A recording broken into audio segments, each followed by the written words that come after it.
Hello, seventh graders. This is the homework off of page 168, numbers 4 through 11, 13 through 20. It's about percents of increase and decrease. Now, I have written here the formulas that we need to know. So, percent of increase is going to equal the new amount minus the original amount over the original amount. Decrease, I'm gonna switch the two from the top. So original amount minus the new amount. The reason why this is done is because you don't want a negative answer here. Let's say if I'm increasing my new amount, if I start off with 2 and I'm increasing to 4, my new amount is gonna be 4 minus the 2 that I started with. So you always want this first number to be greater than the original amount, or greater than whatever you're subtracting by. So here, if I'm decreasing, if I start off with, let's say 4, and I go down to 2, I decreased, my original amount is gonna be 4 minus 2. This way, your answer is never gonna be negative. If your answer ends up being negative once you do this, make sure you go back and check yourself. Okay, so on number 4, it says 12 inches to 36 inches. So I started with 12, I went to 36. I increased, so I wrote down increase. Okay, so I'm gonna use this one. I started off, my new amount will be 36.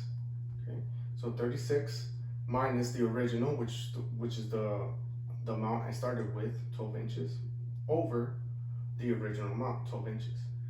I subtract here and I get 24 divided by 12, which equals 2. Now, I want to know the percentage. So for percent, remember, we're multiplying by 100. Okay, so whatever our answer is here, we're going to multiply by 100 to get the percentage. So in this case, it would be 200%. Moving on to this one's a little different. They don't give you the new amount here, right? I start off with 8 meters and it's increased by 25%. So I know this percentage, but I don't know what the what my new amount is. Okay, so the way you solve these, and it's something very important to know about percentages, is that when it says 25%, it means just like it says in the name, per cent, right? Per meaning divided by, cent meaning 100.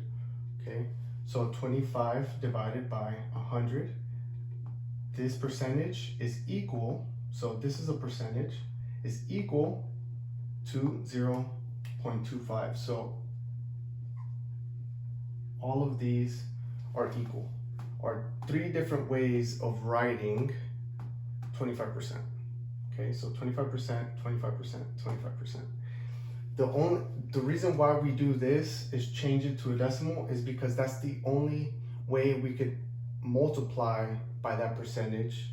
We could multiply any number by a percentage. So we can't just multiply, or let's say, hey, it was increased by 25%, so 8 times 25. It doesn't work that way. We have to get it into a decimal form first, then multiply. Okay, so I want to know how much is 25% of 8, right? So if it increased by 25%, okay, I have to find what number is 25% of 8. Okay, and then once I find that number, I'm gonna add it to my original, because that's my increase. It increased, so I'm adding that percentage to the 8 meters. So let's get started here. If I want to know what 25% of 8 is, I'm gonna multiply it, and that works for everything. So like say you're shopping for a shirt, and you see a shirt and it's on clearance, and you see that the shirt is, let's say, 30% off the original amount. Okay, you grab the original amount, which is, right, in this case it would be 8 meters, my original amount, and you multiply it by 30 over 100, which is 0.3. Okay, so you do that all the time, every time when you're trying to find a percentage of something.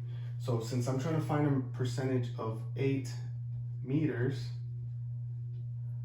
I'm going to multiply that by my percentage, but remember it has to be in decimal form.